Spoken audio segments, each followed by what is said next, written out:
आइए सुनते हैं कहानी। एक चिंगारी घर को जला देती है।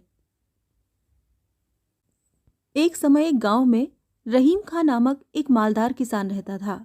उसके 3 पुत्र थे। सब युवक और काम करने में चतुर थे। सबसे बड़ा ब्याहा हुआ था, मंझला ब्याहने को था, छोटा कुंवारा था। रहीम की स्त्री और बहू चतुर और सुशील थीं। घर के सभी प्राणी अपना अपना काम करते थे। केवल रहीम का बूढ़ा बाप दमे के रोग से पीड़ित होने के कारण कुछ कामकाज न करता था। 7 वर्षों से वो केवल खाट पर पड़ा रहता था। रहीम के पास 3 बैल, एक गाय, एक बछड़ा, 15 भेड़ें थीं। स्त्रियां खेती के काम में सहायता करती थीं। अनाज बहुत पैदा हो जाता था। रहीम और उसके बाल बच्चे बड़े आराम से रहते, अगर पड़ोसी करीम के लंगड़े पुत्र कादिर के साथ इनका एक ऐसा झगड़ा न छिड़ गया होता जिससे सुख चैन जाता रहा था। जब तक बूढ़ा करीम जीता रहा और रहीम का पिता घर का प्रबंध करता रहा, कोई झगड़ा नहीं हुआ। वो बड़े प्रेम भाव से, जैसा कि पड़ोसियों में होना चाहिए, एक दूसरे की सहायता करते रहे। लड़कों को घरों को संभालना था कि सब कुछ बदल गया।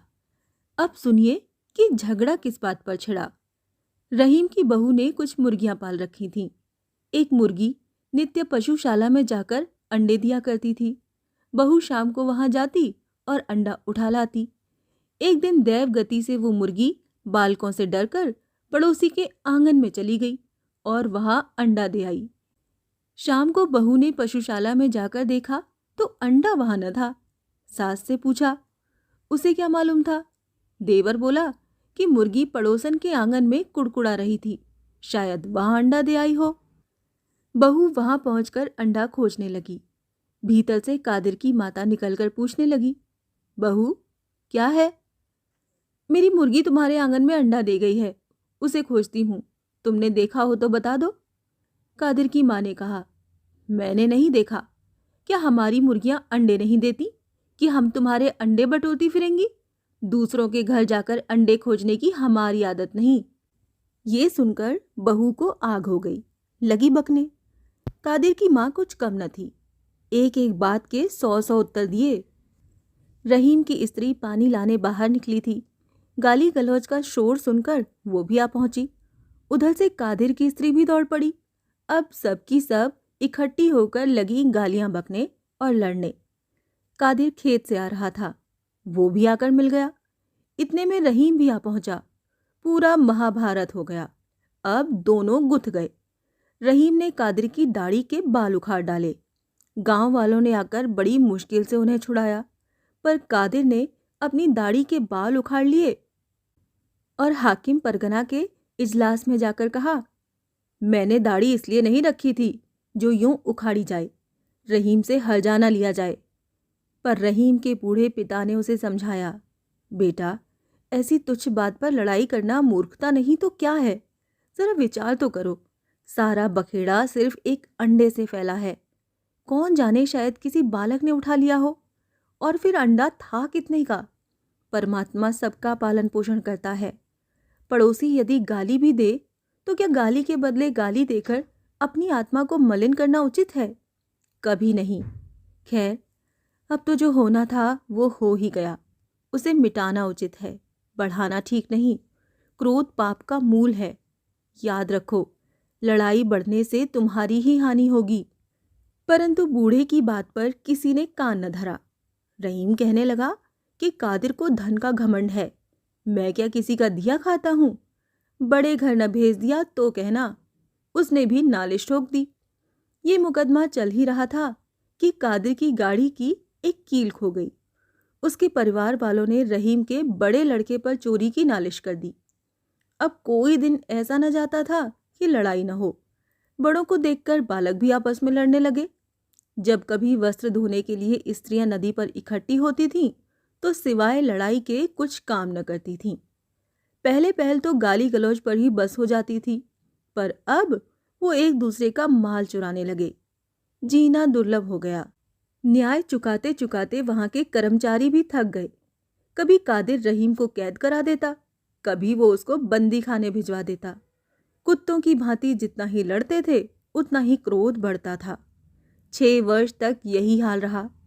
बूढ़े ने बहुतेरा सिर पटका कि लड़कों क्या करते हो, बदला लेना छोड़ दो, बैर भाव त्याग कर अपना काम करो। दूसरों को कष्ट देने से तुम्हारी ही हानि होगी। परंतु किसी के कान पर जूं तक न रेंगती थी। 7वें वर्ष गांव में किसी के घर विवाह था। स्त्री पुरुष जमा थे। बातें करते करते रहीम की बहू ने कादिर पर घोड़ा चुराने का दोष लगाया। वो आग हो गया। उठकर बहू को ऐसा मुक्का मारा कि वो 7 दिन चारपाई पर पड़ी रही। वो उस समय गर्भवती थी। रहीम बड़ा प्रसन्न हुआ कि अब तो काम बन गया। गर्भवती स्त्री को मारने के आरोप में इसे बंदी खाने न भिजवाया तो मेरा नाम भी रहीम नहीं। झट जाकर नालिश कर दी। तहकीकात होने पर मालूम हुआ कि बहू को कोई बड़ी चोट नहीं आई और मुकदमा खारिज हो गया। रहीम कब चुप रहने वाला था। ऊपर की कचहरी में गया और मुंशी को घूस देकर कादिर को 20 कोड़े मारने का हुक्म लिखवा दिया। उस समय कादिर कचहरी से बाहर खड़ा था। हुक्म सुनते ही बोला, कोड़ों से मेरी पीठ तो जलेगी ही, परंतु रहीम को भी भस्म किए बिना न छोड़ूंगा। रहीम तुरंत अदालत में गया और बोला, हुजूर, कादिर मेरा घर जलाने की धमकी देता है। कई आदमी गवाह हैं। हाकिम ने कादिर को बुलाकर पूछा कि बात क्या है। कादिर, सब झूठ, मैंने कोई धमकी नहीं दी। आप हाकिम हैं, जो चाहे सो करे। पर क्या न्याय इसी को कहते हैं कि सच्चा मारा जाए और झूठा चैन करे? कादिर की सूरत देखकर हाकिम को निश्चय हो गया कि वो अवश्य रहीम को कोई न कोई कष्ट देगा। उसने कादिर को समझाते हुए कहा, देखो भाई, बुद्धि से काम लो। भला कादिर, गर्भवती स्त्री को मारना क्या ठीक था? ये तो ईश्वर की बड़ी कृपा हुई कि चोट नहीं आई, नहीं तो क्या जाने क्या हो जाता। तुम विनय करके रहीम से अपना अपराध क्षमा करा लो, मैं हुक्म बदल डालूंगा। मुंशी, दफा 177 के अनुसार हुक्म नहीं बदला जा सकता। हाकिम, चुप रहो, परमात्मा को शांति प्रिय है, उसकी आज्ञा पालन करना सबका मुख्य धर्म है। कादिर बोला, हुजूर, मेरी अवस्था अब 50 वर्ष की है। मेरे एक ब्याह हुआ पुत्र भी है। आज तक मैंने कभी कोड़े नहीं खाए। मैं और उससे क्षमा कभी नहीं मांग सकता। वो भी मुझे याद करेगा। ये कहकर कादिर बाहर चला गया। कचहरी गांव से 7 मील पर थी। रहीम को घर पहुंचते पहुंचते अंधेरा हो गया। उस समय घर में कोई न था, सब बाहर गए हुए थे। रहीम भीतर जाकर बैठ गया और विचार करने लगा। कोड़े लगने का हुक्म सुनकर कादिर का मुंह कैसा उतर गया था। बेचारा दीवार की ओर मुंह करके रोने लगा था। हम और वो कितने दिन एक साथ खेले हैं। मुझे उस पर इतना क्रोध न करना चाहिए था। यदि मुझे कोड़े मारने का हुक्म सुनाया जाता तो मेरी क्या दशा होती। इस पर उसे कादिर पर दया आ गई। इतने में बूढ़े पिता ने आकर पूछा, कादिर को क्या दंड मिला? 20 कोड़े। बुरा हुआ बेटा, तुम अच्छा नहीं करते। इन बातों में कादिर की उतनी ही हानि होगी जितनी तुम्हारी। भला मैं ये पूछता हूं कि कादिर पर कोड़े पड़ने से तुम्हें क्या लाभ होगा? वो फिर ऐसा काम नहीं करेगा। क्या नहीं करेगा? उसने तुमसे बढ़कर कौन सा बुरा काम किया है? वाह वाह, आप विचार तो करें कि उसने मुझे कितना कष्ट दिया है। स्त्री मरने से बची, अब घर जलाने की धमकी देता है, तो क्या मैं उसका जस गाऊं? बूढ़ा आह भरकर बोला, बेटा, मैं घर में पड़ा रहता हूं और तुम सर्वत्र घूमते हो, इसीलिए तुम मुझे मूर्ख समझते हो। लेकिन द्रोह ने तुम्हें अंधा बना रखा है। दूसरों के दोष तुम्हारे नेत्रों के सामने हैं, अपने दोष पीठ पीछे हैं। भला मैं पूछता हूं कि कादिर ने क्या किया? एक के करने से भी कभी लड़ाई हुआ करती है? कभी नहीं। 2 बिना लड़ाई नहीं हो सकती।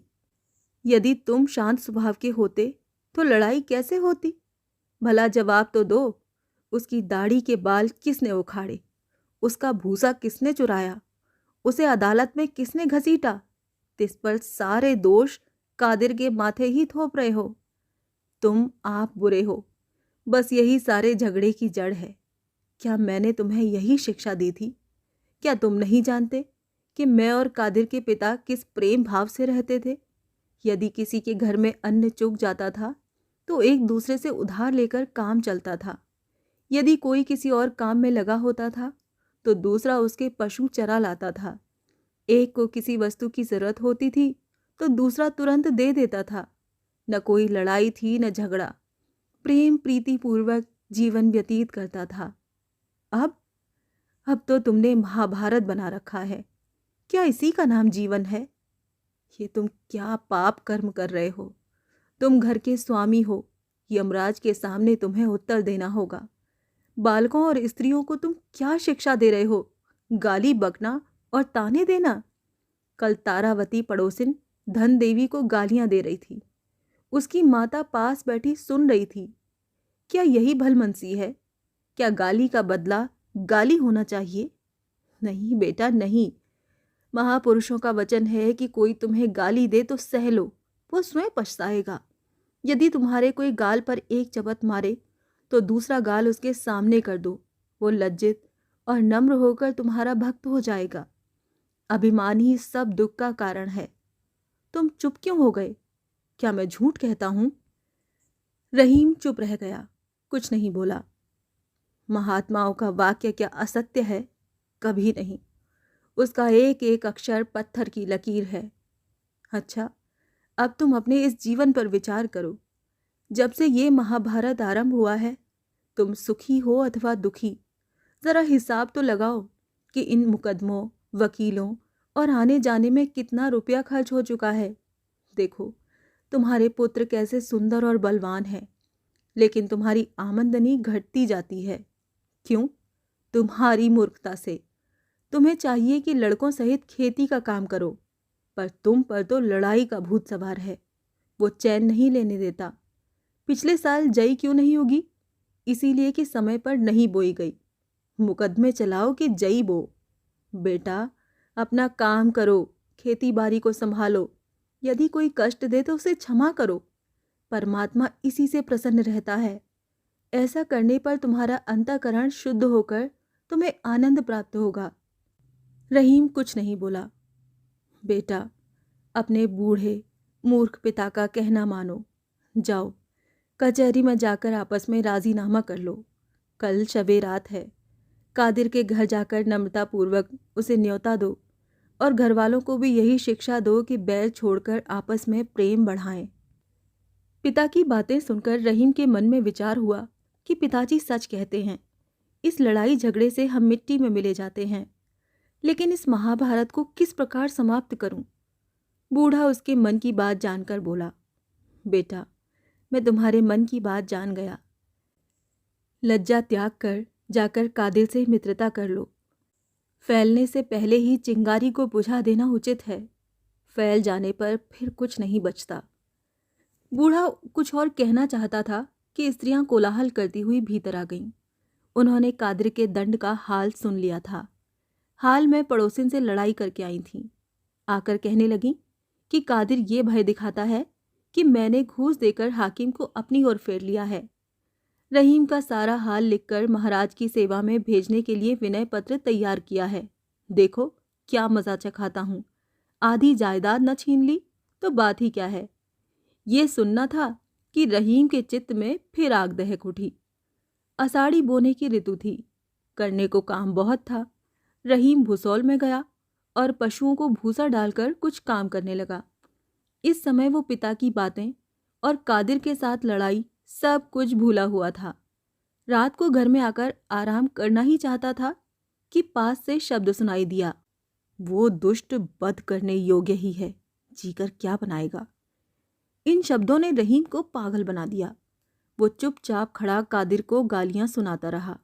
जब वो चुप हो गया तो वो घर में चला गया। भीतर आकर देखा कि बहू बैठी ताक रही है। स्त्री भोजन बना रही है। बड़ा लड़का दूध गर्म कर रहा है। मंझला झाड़ू लगा रहा है। छोटा भैंस चराने बाहर जाने को तैयार है। सुख की ये सब सामग्री थी, परंतु पड़ोसी के साथ लड़ाई का दुख सहाना जाता था। वो जला भुना भीतर आया। उसके कान में पड़ोसी के शब्द गूंज रहे थे। उसने सबसे लड़ना आरंभ किया।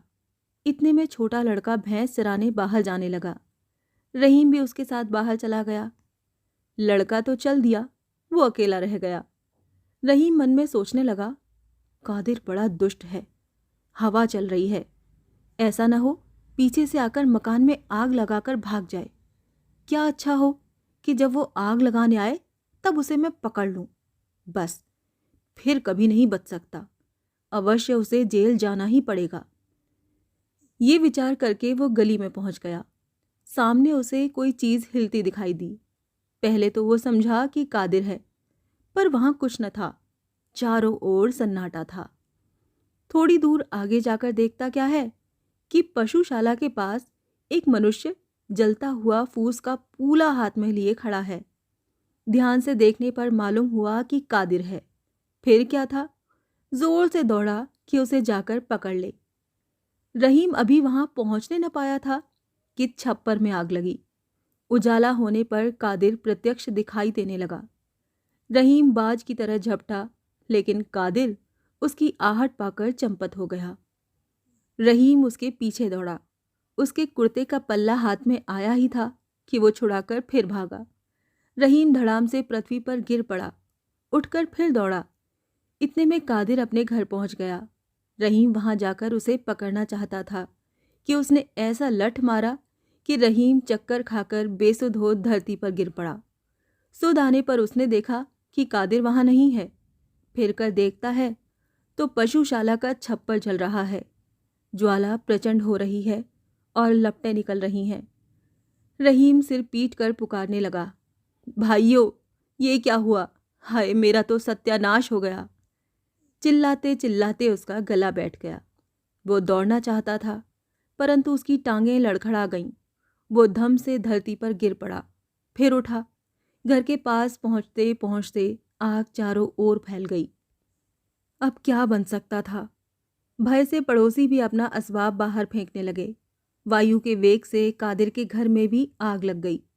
यहाँ तक कि आधा गांव जलकर राख हो गया। रहीम और कादिर दोनों का कुछ न बचा। मुर्गियां, हल, गाड़ी, पशु, वस्त्र, अन्न, भूसा आदि सब कुछ स्वाहा हो गया। इतना अच्छा हुआ कि किसी की जान नहीं गई। आग रात भर जलती रही। वो कुछ असबाब उठाने भीतर गया, परंतु ज्वाला ऐसी प्रचंड थी कि जा न सका। उसके कपड़े और दाढ़ी के बाल झुलस गए। प्रातःकाल गांव के चौधरी का बेटा उसके पास आया और बोला, रहीम, तुम्हारे पिता की दशा अच्छी नहीं है, वो तुम्हें बुला रहे हैं। रहीम तो पागल हो रहा था। बोला, कौन पिताजी? चौधरी का बेटा, तुम्हारे पिता। इसी आग ने उनका काम तमाम कर दिया है। हम उन्हें यहाँ से उठाकर अपने घर ले गए थे। वो अब बच नहीं सकते। चलो, अंतिम भेंट कर लो। रहीम उसके साथ हो लिया। वहां पहुंचने पर चौधरी ने बूढ़े को खबर दी कि रहीम आ गया है। बूढ़े ने रहीम को अपने निकट बुलाकर कहा, बेटा, मैंने तुमसे क्या कहा था? गांव किसने जलाया? कादिर ने। मैंने आप उसे छप्पर में आग लगाते देखा था। यदि मैं उसी समय उसे पकड़कर पूले को पैरों तले मल देता तो आग कभी न लगती। रहीम, मेरा अंत समय आ गया।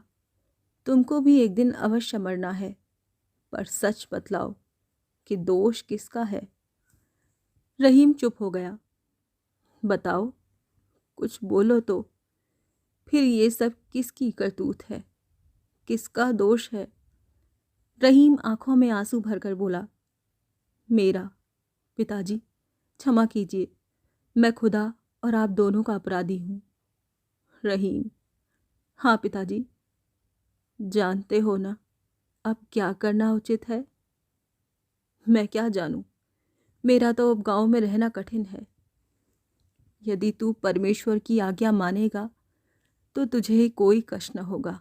देख, याद रख, अब किसी से न कहना कि आग किसने लगाई थी। जो पुरुष किसी का एक दोष क्षमा करता है, परमात्मा उसके 2 दोष क्षमा करता है। ये कहकर खुदा को याद करते हुए बूढ़े ने प्राण त्याग दिए। रहीम का क्रोध शांत हो गया।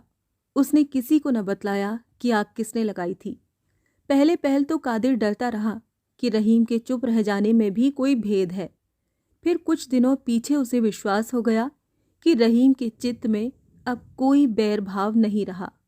बस फिर क्या था, प्रेम में शत्रु भी मित्र हो जाते हैं।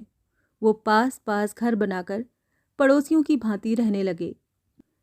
रहीम अपने पिता का उपदेश कभी न भूलता था कि फैलने से पहले ही चिंगारी को बुझा देना उचित है। अब यदि कोई कष्ट देता तो वो बदला लेने की इच्छा नहीं करता। यदि कोई उसे गाली देता तो सहन करके वो ये उपदेश करता कि कुवचन बोलना अच्छा नहीं। अपने घर के प्राणियों को भी वो यही उपदेश दिया करता। पहले की अपेक्षा अब उसका जीवन बड़े आनंदपूर्वक कटता है।